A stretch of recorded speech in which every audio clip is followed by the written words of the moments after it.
All right, and we are live. So, good afternoon, everybody. Thank you so much for joining us here today. I'm really excited about today's show. We are going to be bringing, as you can see, Dr. Angela Prestia onto the show today to really divulge into her book, Becoming the Chief Nurse, and really what goes into that. How did we get there? But before we do that, I'd love to introduce you to Dr. Angela Prestia. Dr. Angela Prestia, her first choice of career was not going into nursing.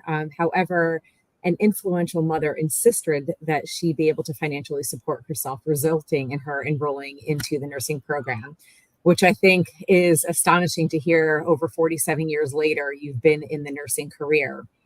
Um, Dr. Prestia believes that the profession of nursing has graced her with so many opportunities, specifically the gifts of friendship and of service to those in need of care.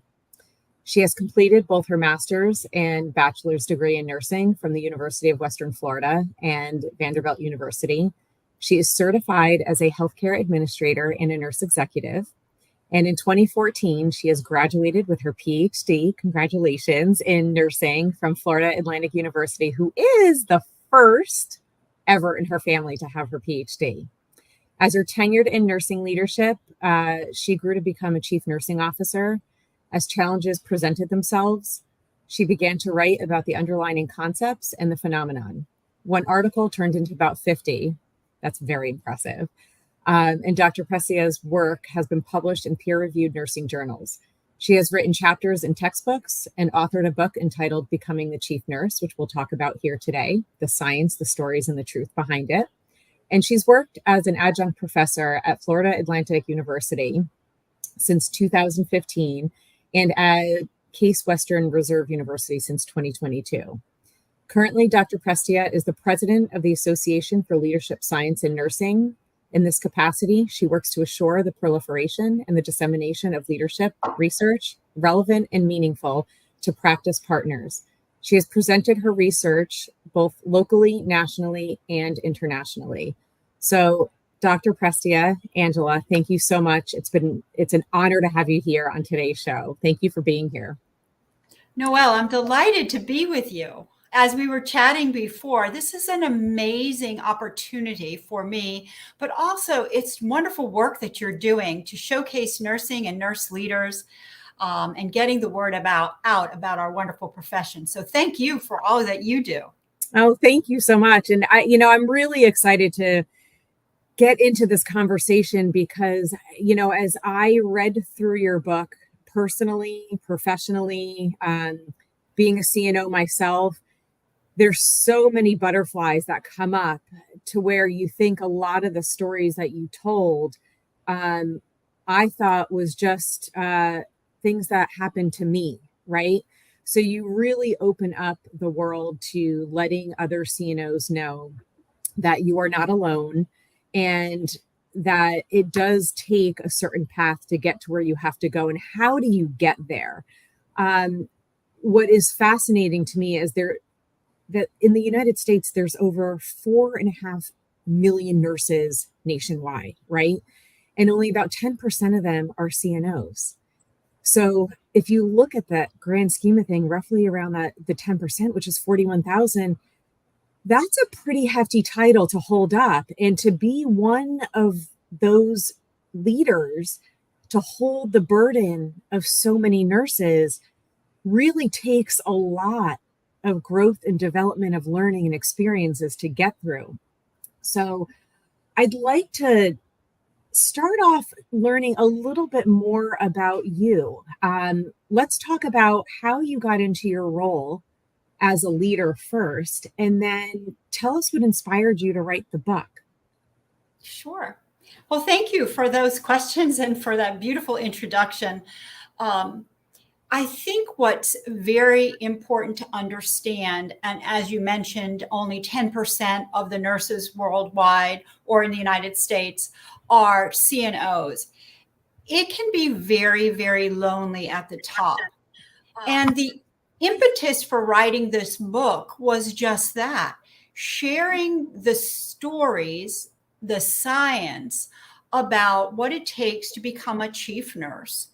And do you have the moxie, the background, the formal education, all of those things, the courage to be that one person that has the weight of nursing and representing all of those nurses at the board level, in the community. So it really was about being very candid and open. No one shared with me the down and dirty, if you will, about the work that was involved and the challenges that I would be facing. So I thought, I need to write a book about this. And the book is written sort of in a journey format, the beginning, questioning, and what it really takes to become. And then hopefully throughout the chapters, I added lots of useful tools for emerging CNOs and people aspiring to be CNOs to work with and help them. So that's really what it was. I was like, somebody's got to tell people who are interested what it really involves. Right. And to think about it, if you look at a lot of information that's out there, there's nothing tangible and robust enough for a nursing leader or someone who aspires to be a CNO on how to do it. There's no book or tool that says here's what it's going to be like, step 1 through 5,000, right? And it's fortunate but also unfortunate that sometimes it's the experience that you have that if you're really willing to take all of that strength and humility to allow that to be an example of what you can learn from throughout the way. And you mentioned something like that also in your book, that take these experiences and use them to grow who you are if you want to become. One of the sections that I really found to be very touching and surreal-like is your first chapter talking about the covenant. And I think about life's lessons and I think about what that takes. When you started to really formulate this book, what came to your mind when you thought of the covenant? So the literature is replete with what you need to do in your role as a chief nursing officer. You need to hit your quality metrics. You need to be a financial steward of the organization. You need to do this, this, this, and this. And your day is filled with those tasks. But understanding the essential elements of the role. Why do we exist? Why are we here? And what do we hold as most important was never discussed. So the covenant is really about, well, nursing is here because of the patients. We serve patients. That's why our profession exists. There's really no other reason.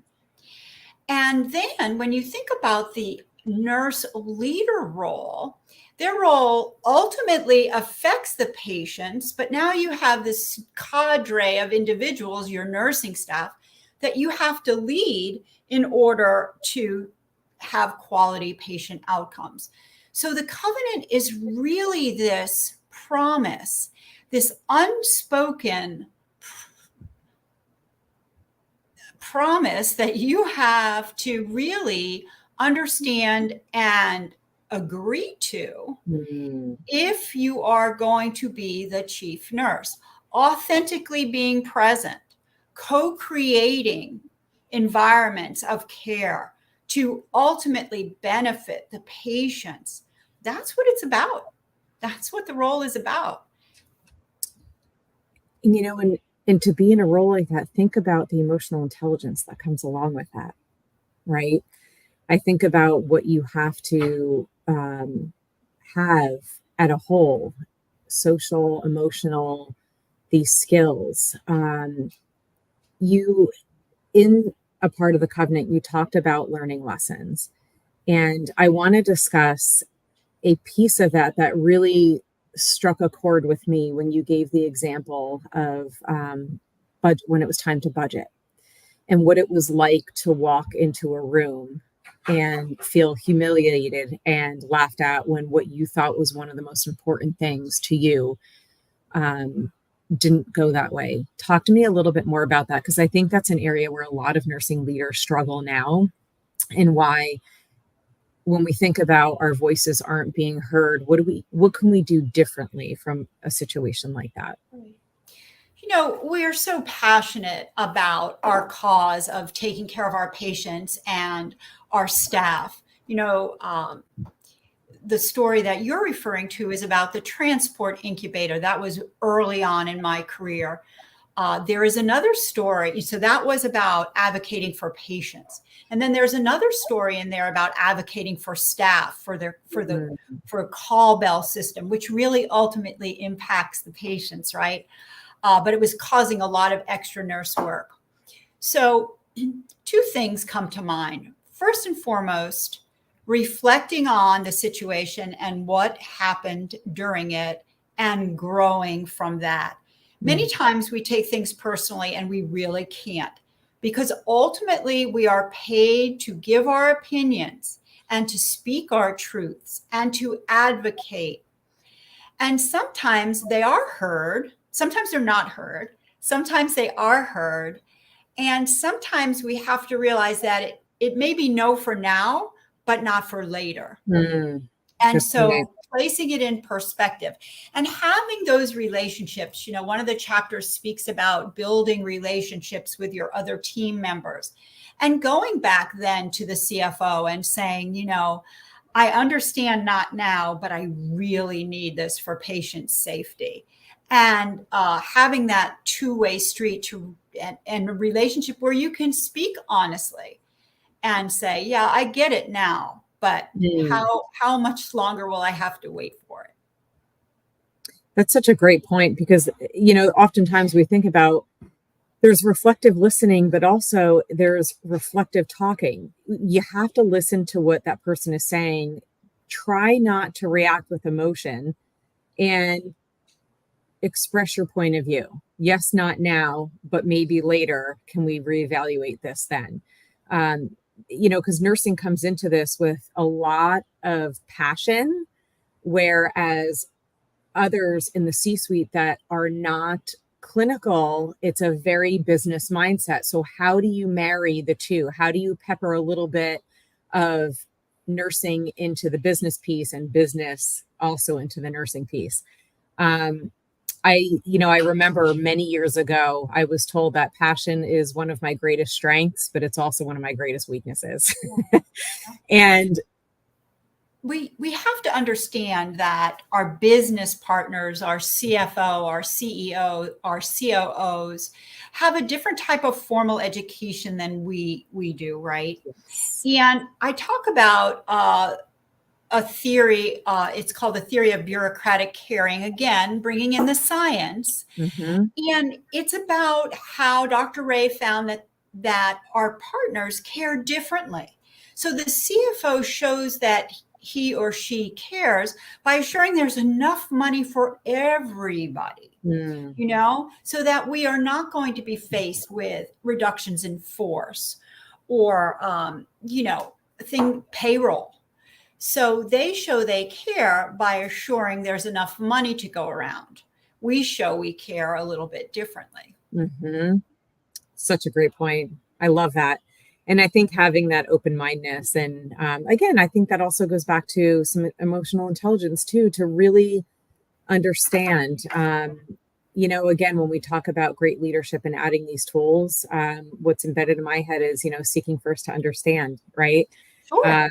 I was taught that many years ago, and I use that not only in my professional life, but I think about it personally too, because we really have to try to have relatable circumstances. You have to believe that everybody is in it for the greater good, which is our patients, which is our outcomes, and ultimately our workforce. I want to read a quote that stuck with me to you, and really kind of touch a little bit on this. So in chapter 2, when you talk about knowing self, you had mentioned, and I'm going to read it verbatim, having a keen sense of self knowledge and self worth is foundational to being a leader. Personal ethics, morals, and values will govern your behavior. The ability to courageously defend then will be soundly evaluated. I love that. I think there's so many things that can come to mind when I think of such words like that. If I can take you back to that moment, if you remember, what what were you thinking and what came across in those moments writing this chapter?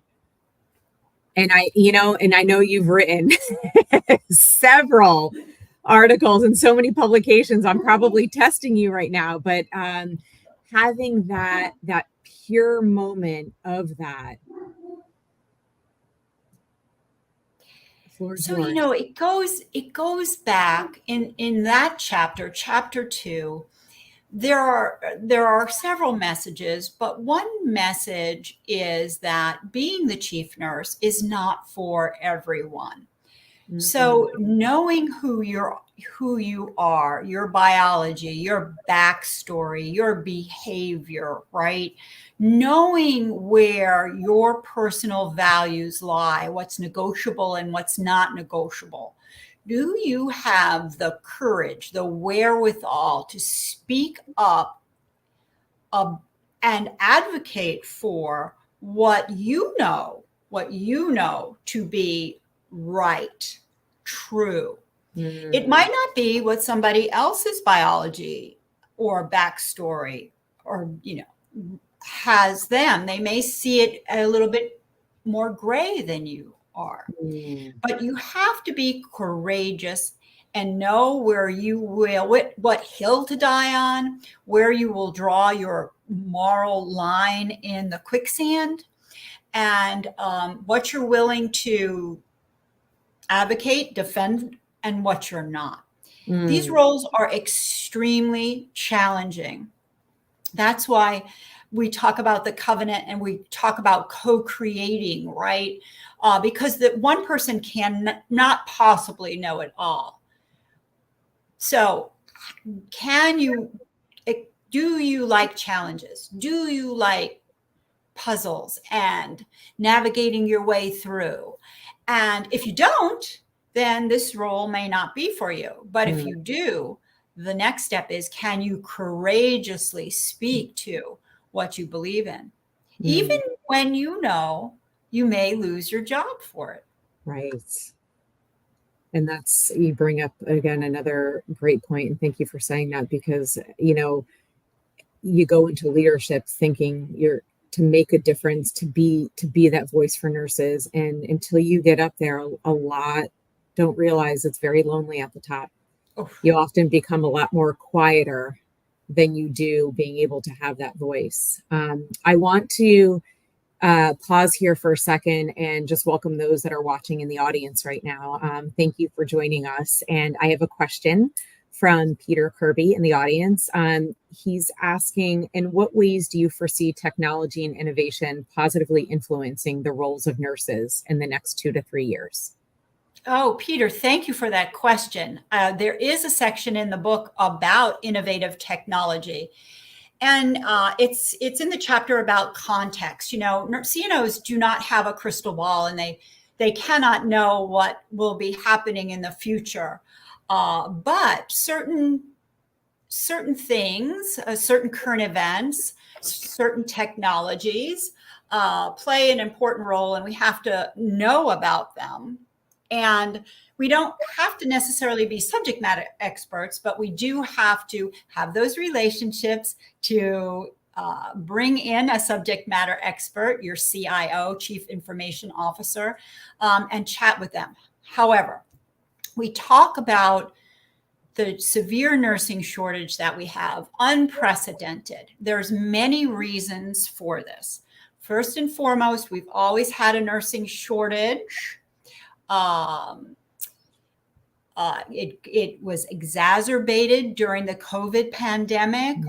We have some generational issues that play into the nursing shortage now.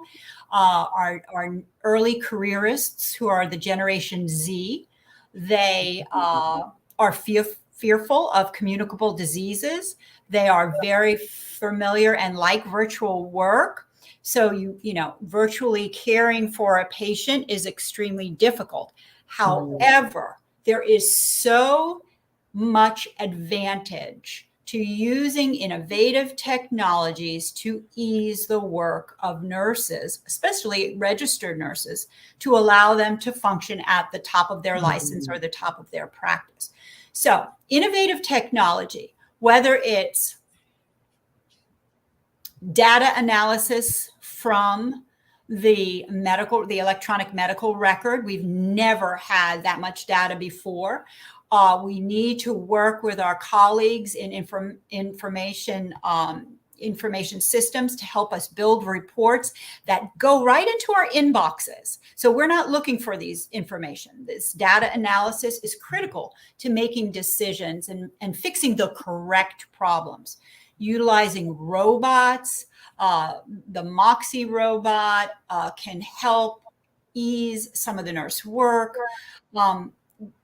I am of the belief that robots will never replace a human being. However, as an adjunct to relieving nurse work, it is critical that we embrace these technologies and we figure out how to use them to the benefit of our patients and our nursing staff. I agree. And, looking at the leadership roles and the generational values that you mentioned, the minute you said the crystal ball, I was like, yes. There's so much to say with that, because when you look at innovation and you look at our Gen Zs, throughout the continuum, many leadership have retired early because the technology and the innovation piece was just something that they couldn't touch. And then you get into the world now with a lot of these younger folks that we're learning from them, and they're teaching us ways to do things. I got to tell you, I was a little worried when there was robots coming out, and I was like, no, don't replace me. And this was years ago. And now you think, looking at the fundamentals, if we're able to get nursing back to working at the top of their license the way that they should, along with having their CNAs or medical assistants working at the top of their license, because we've got technology that can automate this, that's brilliant. And I think we need to do a lot more work in understanding for those organizations that still have a very traditional mindset, in learning about that technological piece of it. Because can you imagine allowing a CNO to function at the highest level that she could without having to worry about the minutia of staffing or workforce? Because you actually have a system that will optimize that and automate that. Right. There's so much. Peter says, thank you so much. That was really great feedback. Oh, you are so welcome. Robots, again, will never replace nurses. They have algorithms that are programmed into them, but, they can't truly critically think. They can't lay hands on the patient and see, their information that they are programmed with is lagging 2 to 3 years. Right. But if we can use it to the best of our abilities, embrace it and use it, I think we will decrease nurse work. Those Gen Zs that are fearful in general about communicable diseases, they can certainly be a virtual team member. They can do med rec. They can bing into the patient's television set and say, hey, Miss Noel, I'm here to talk to you about your medications, and do admission data collection, discharge, educate, med rec. There's so much that they can do virtually, virtual sitting right now, telesitting. I mean, that helps relieve nurse burden. Yes, absolutely. And this goes back to being present, right? Whether you're present as the leader or present at the nurse taking care of that patient, that is what helps heal. And I think about that time during COVID where, you know, a lot of every nurse was told minimize your amount of time in the room, right? Right. Well, at that time, I was a leader. We transformed our pediatric ICU into an adult ICU with pediatric nurses caring for these patients. Mm. We had some of the best outcomes, though, in the hospital, and everyone was asking why. And I had to look and really humbly smile. And I said, never tell a PICU nurse to not be in a room with a patient. It's just, they Right. knew and felt that if they were protected, they had the curtains open, lavender bats going, music was on, minimal sedation. Patients were intubated, trying to speak, writing on whiteboards. And here, as my former life of being a PICU nurse, I was like sedate and paralyzed. Like it's a different world, right? PD, Right. it's scary. You don't want that to happen because it could be detrimental. But an adult is cognitively aware. They got better faster because we You know, actually put nurses you're to I'm sorry, Noelle. You're no, just go. This reminding is me. You're just reminding me of the importance of of the cascade of caring. And I refer to this in the yeah. book, and it really starts with the CNO. It starts with the leadership. And what you're talking about, I think, is your caring for your staff. So the cascade of care is about the CNO caring, number one, for herself or himself. Self care is very important. We speak about that in the book. And if I care for myself, I'm better able to care for my nurse directors, who are better able to care for their nurse managers, who are better able to care for their charge nurses. And you see this cascade. Someone challenged me a long time ago and said, "You're a CNO. How can you improve quality bedside care? You're so far Mm, removed." And really, it is this cascade of care. So, Noelle, mm, I commend you with that example, because you were cascading your care and you were modeling the way. You were showing them how mm, important it is to be at that bedside. Yes, protect yourself, but also care for the patient. So good for mm, you. Thank you. I didn't mean to turn that about me. It was a great But example. because you think these examples is what is going to mold these leaders listening now who are either new CNOs or really aspiring to be. Um, Is it a scary place? Yeah, of course. I think you have to have a little bit of fear, but realization to know that if this is meant for you, you can do this. Sure. And being strong to know that there is someone to talk to, there's somebodies to talk to. There's Angela's book to read that's going to guide you through that. And I will tell you very humbly, I I'm not a book reader. I am not. I'll read articles for days. I also get car sick if I look at books and things like that. But when I saw this, I said, I have to read this. There's very, very few books that I will actually pick up. Maybe it's the ADHD me. I'll read the lines a million times. But my point in saying this is that something about even just the title gravitated to me to want to read this. And I think as we share these stories with the audience, or I share this story with the audience, get the book and read it. I've been 2.5 years removed from my VP nursing CNO position, and it still hits me right here when I read some of the work that you talk about, because it's not just the examples that you give, but when you add the science into it, when you really add those key factors of connecting the dots, it's it will start to hardwire. And I think that's the piece of nursing leadership that we all need to understand, is that we're not quite hardwired yet. And I think hardwiring is a lifelong journey to be on. Um, but I just have to put that out there. And it makes me think about when you talked about that cascading event, because if you bring that cascading piece into it and you bring the crystal ball, it's like you it's it's not just the profession, it's the nurse that's in the profession that came from this background who's also this generation. And that's what a CNO has to take into place.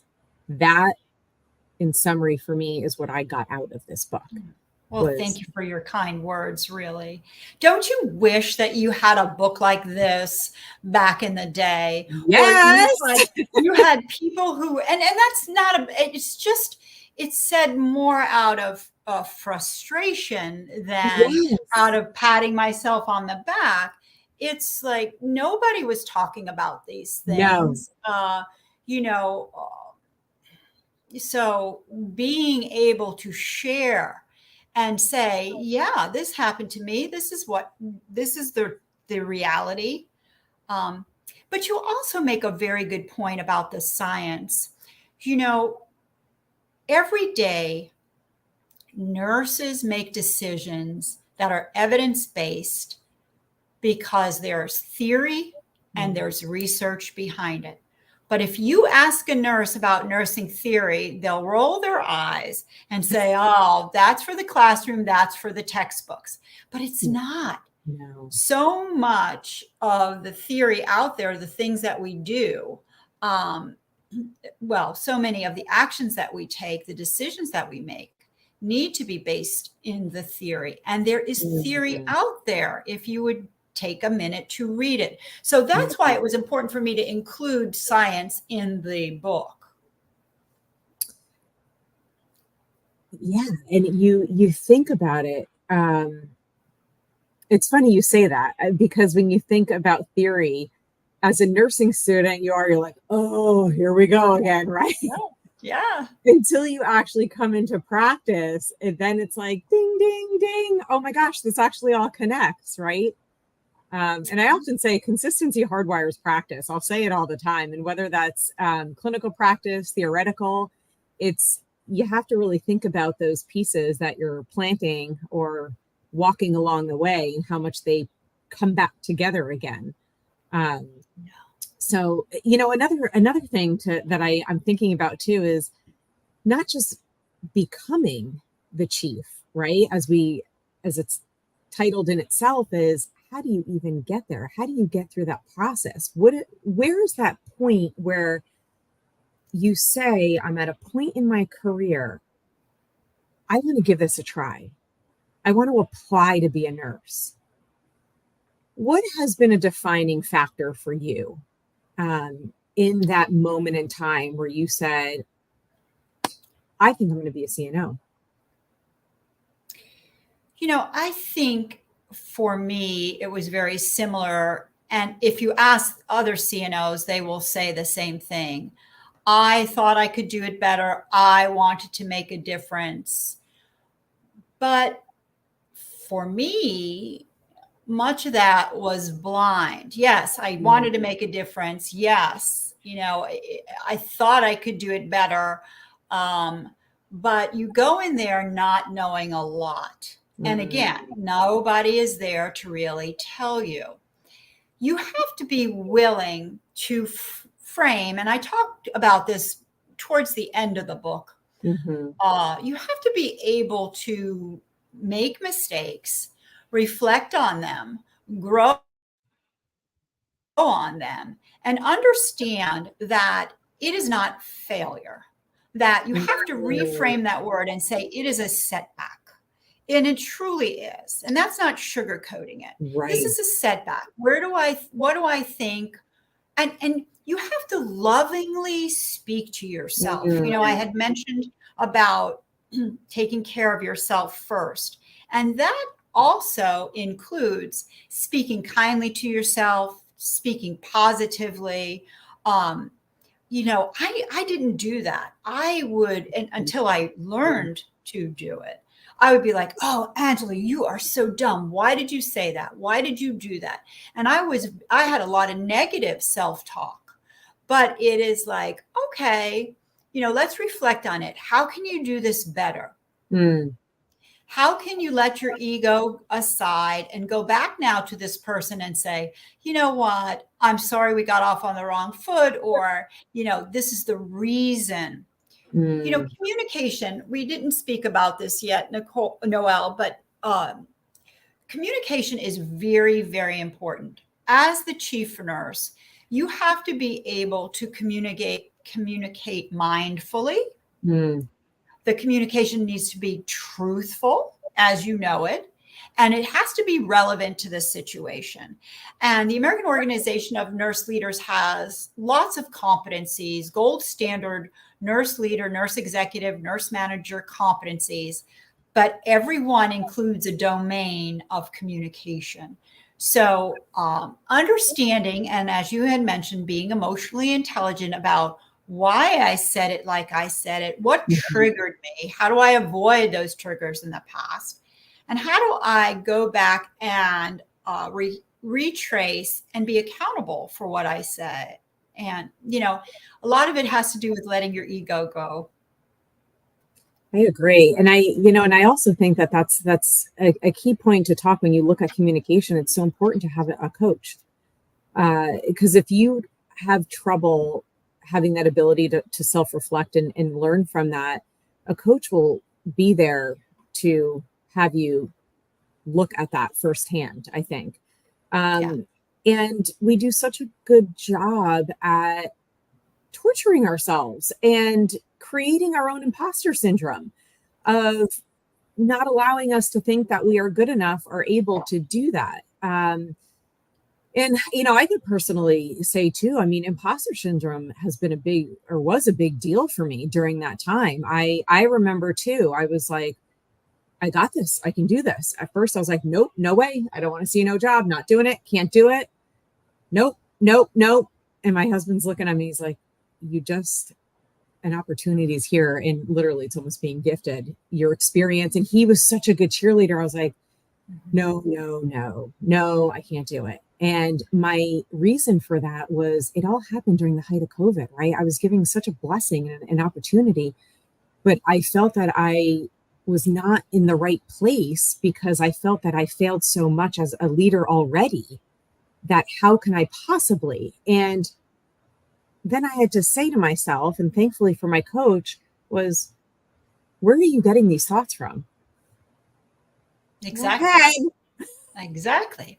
So you bring up two important points, and that is mentorship, both Yes. formal and informal. I'm sure your husband loves you very much and recognizes wonderful qualities in you. And that's important. We need people in our lives that are cheerleaders. But we can also find that through our networks, our professional organizations, Mm, um, good point. asking people to be our mentors. We see something in that leader or that person that we aspire to be. And so we can ask them, would you mind being my mentor? Would you help me? And so the professional organizations, the formal mentors, an executive coach, again, Mm, if your organization is offering you an executive coach, take it. take it. Do not hesitate. Say yes. When can we start? Because it's that person that will help you also realize that you're not an imposter. If not you, who? Mm, And they will help you understand. And, they'll say, that probably wasn't the best way to handle that, but let's rework that. Let's work yes. through that. And here's a better way to do it next time. And what a rewarding experience that is too. If as a leader coming into this, you really take value in that. And you're not doing something wrong. There's just a different and better way to do it. I've often taught my leaders to be okay and embrace the wild, embrace the crazy, trip and fall, eat dirt, eat it. It's good for you. Just muck around in it and come back up, dust yourself off, think about it, stay above the line, and how can we move forward from that? That's right. Yeah, it's just so there's just so much. I'm going to pivot again and go back to the audience because I've got some great Sure. comments. Absolutely. Aisha just said this is a very inspiring conversation, so thank you for that. Thank And you. Miss Corinne Campbell wanted to just let us know that the book is a genuine validation of the reality of the role, and to develop the next generation of nursing leaders, they need to have a real perspective, and the book does just that. So thank you, Angela. Thank you, Corinne. And it really, Corinne, I feel like I'm like beating a dead horse on this, but you're right. There's a touch point about this that I am not, I tried journaling as a leader. I've been told journal, do it. It's good for you. I thought that I could do it. And I don't know if my mind is faster than my hands with writing. I don't need to journal when I read this book. it's the journal for you. You've touched base on so much. So that's like a huge thank you. And I think a win, Angela, Oh, to thank you. every nursing leader out there, because you've created something that so many of us wish that we probably either could have created or wanted to back then. In addition to having this book, what could you recommend to nursing leaders either aspiring to be the next level of leadership? There's a trajectory that you have to Sure, follow. sure. Looking at tools and resources, because I feel that there's not many out there, but what is available? So, you had spoken earlier about experience, and I think that that's very important. If you are aspiring to be a chief nursing officer, garnering experience in all different sort of specialties of nursing, not clinical specialties, but again, quality improvement, understanding Mm, patient safety, risk, compliance, and quality, and getting that experience can only help inform your mm, practice as a chief nurse. And you know what you may find? You may find that you love those roles and you are so valuable in that role. That can be the pinnacle of your mm, career, to be at the top, to be, a risk or quality. Think about, or an infection preventionist. that's a Think good one. about how important those roles are to the CNO, and how important a CNO needs to be able to trust Yes. what is being said to them, Yes. unequivocally trust, I believe you. And I've been fortunate in my career to have some great people in those supporting roles. And there's nothing that's not demeaning at all to be in Agreed. support. Every Batman, and I think this might be an article that I want to write next. Every Batman has a Robin, right? Mm, And I mean, yeah, did I say that right? Yes. yes. Um, and that role of Robin is so critical. Someone they trust and can support them, and they believe them, and they know that they have their best interests in mind. Similarly, a great mentor has your best interest Mm, in mind, right? Um, so I think garnering that experience, I really have to put a plug in for formal education. yes. I think that there comes a time, and it may not be right now. You know, lives are very busy. We have aging parents to care for. We have young children probably to care for. We have our furry children to care for. So it may not be a good time to go back to school, but become certified. There's validation in becoming certified. Uh, I can't tell you how many people said to me along my journey, "Why are you going back to get your PhD?" Now, remember, Hmm. and I age myself, but back in 2009, there weren't many DNP or executive DNP programs for me to choose from. At Mm, that time, the thought was that the DNP was the terminal degree for ARNPs or APRNs. So I wasn't interested really in pursuing clinical. I wanted to continue my leadership trajectory. So back then, I went and enrolled in the PhD program. And I have to tell you, Everything I learned in that program, I put into practice Mm. in my role as a CNO. I could relate, I could, assimilate things. And so people would say, oh, well, you're not going to make any more money going to get your PhD. Well, that's really wasn't what I was looking for. I wanted to learn the most that I could in what was available to me at the time. And so getting your formal education is very important. Becoming certified in your specialty is very important. Our colleagues do it. You can't Mhm. graduate from pharmacy school without being a PharmD. So I think those are some good bits of advice. Mhm. Yeah, I would agree to that too, because, it's forget about the financial implications that come with formal education. I always tell people, I go, think of it like a mortgage, just don't even worry about it. Because even just getting my master's, what came out of that, um, I was like, oh, I look at things differently now. You bring up a good point, because what is it when you tell people you're going back to educate yourself more that it becomes this negative connotation? Why would you do that? What do you need that for now? Right. Right.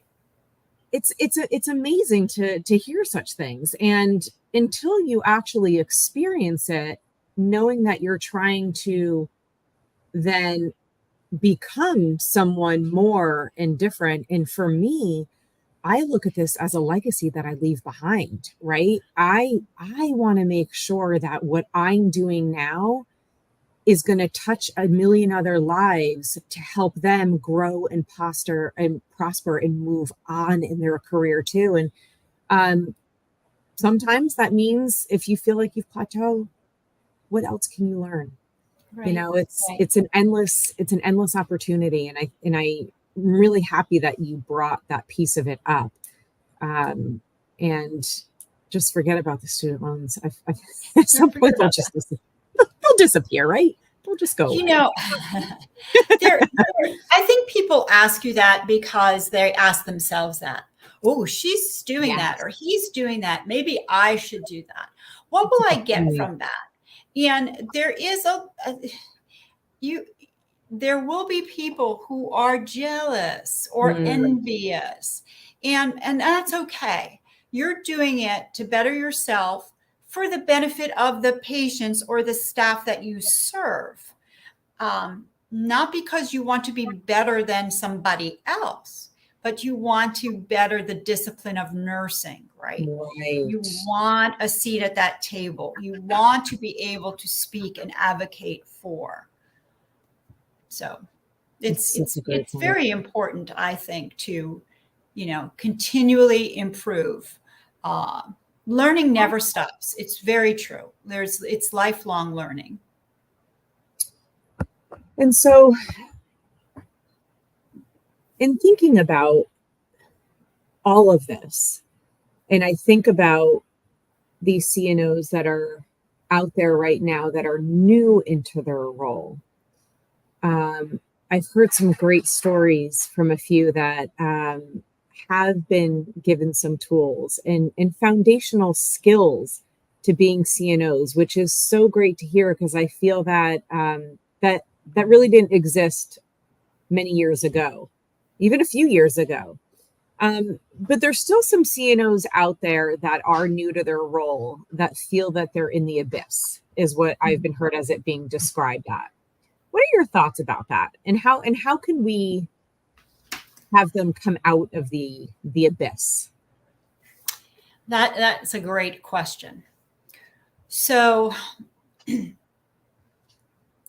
I think it's very important to understand that one single person cannot solve all of the problems that may be putting you or causing you to drown and to go into that dark place, that abyss. Mm, So, one of the points I try to make in the book is about valuing people. When you mm, hit this bottom, this is when you start reaching out.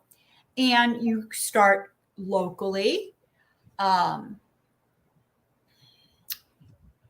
Challenges are extremely complex. So you need to create teams that are complex to help you solve them. So the diversity on your team is very important. And when I speak about diversity, we can talk about gender and ethnicity, but we also have to talk about diversity of experience. Who has not-for-profit experience? Who has for-profit experience? Who has some marketing experience in their background?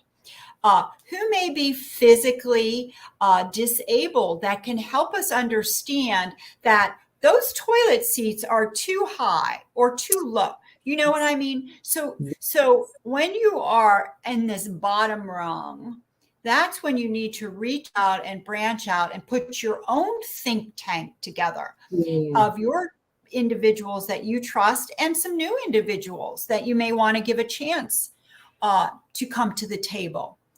Also being able to pick up the phone and call a network of people, not in your geographic location, because they may be fearful locally to give you any trade secrets. You know, if you're in a for-profit organization and there's another competing for-profit, they may not want to talk to you, right?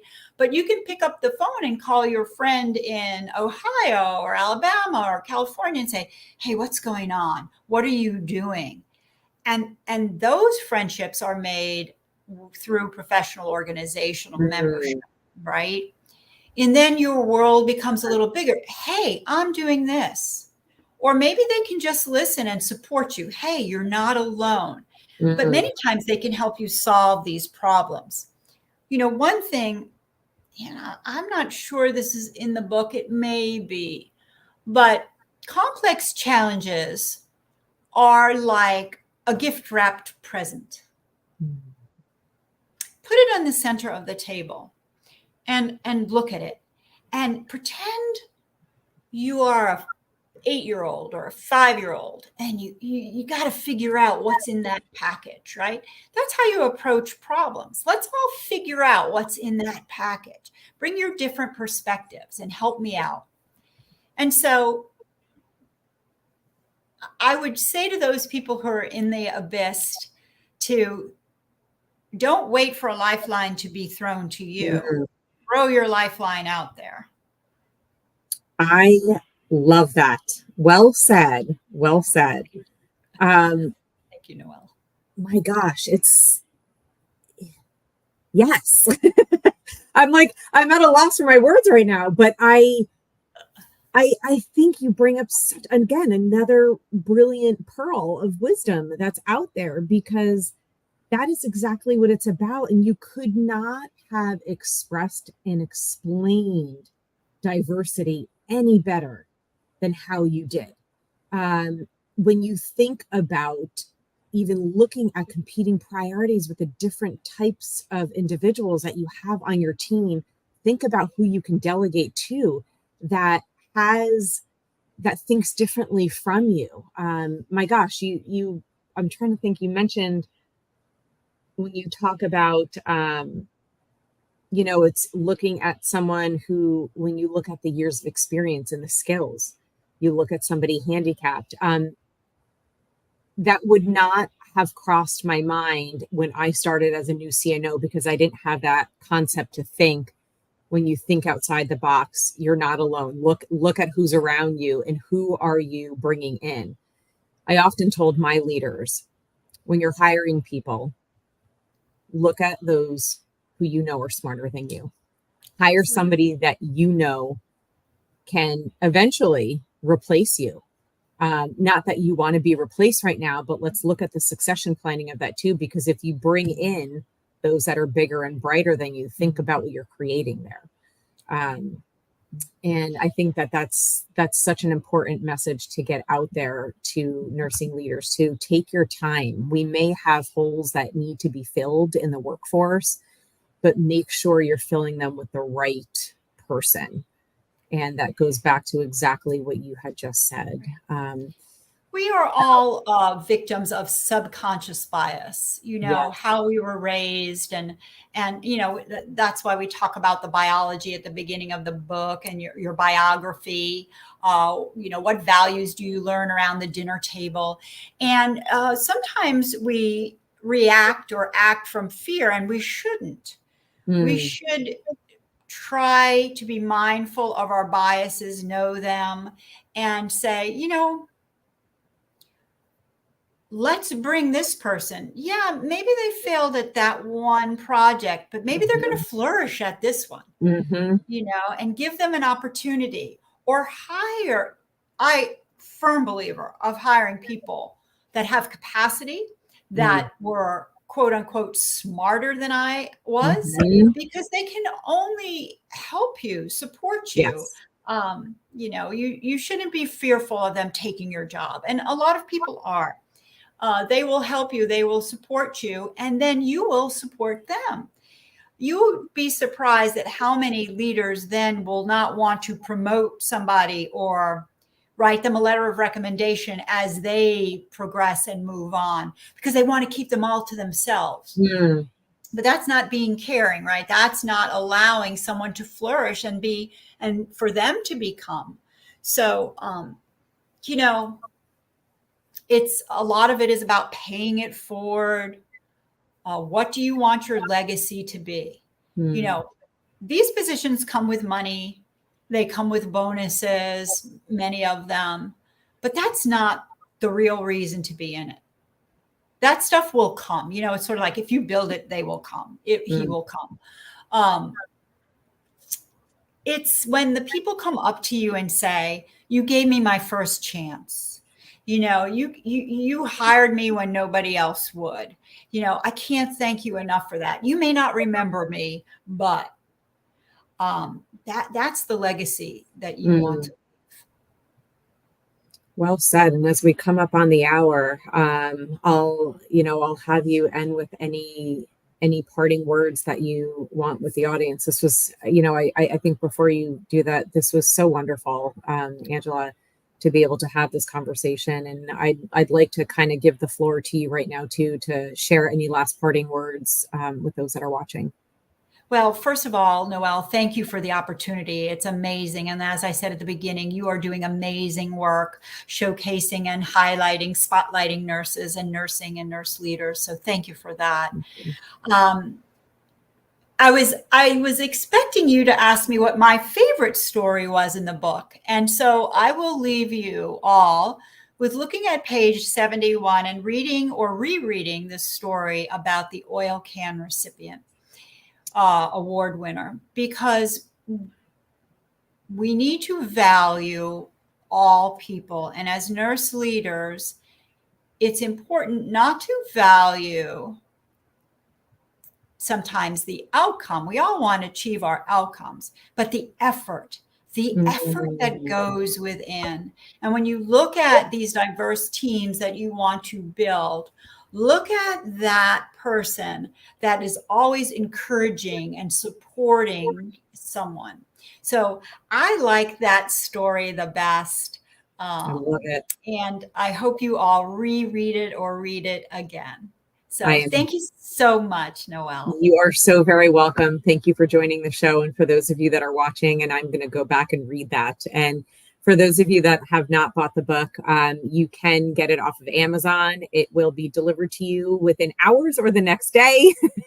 I've looked at all the options. And again, Angela, thank you so much for taking the time out to be with us on today's show. I My look forward pleasure. to staying in touch with you. And for those that didn't get an opportunity to watch the entire show, the recording will be on my LinkedIn live page and as well as my profile page as well. So thank you so much and take care, everybody. Bye, everybody. Thank you. Thank you, Noelle.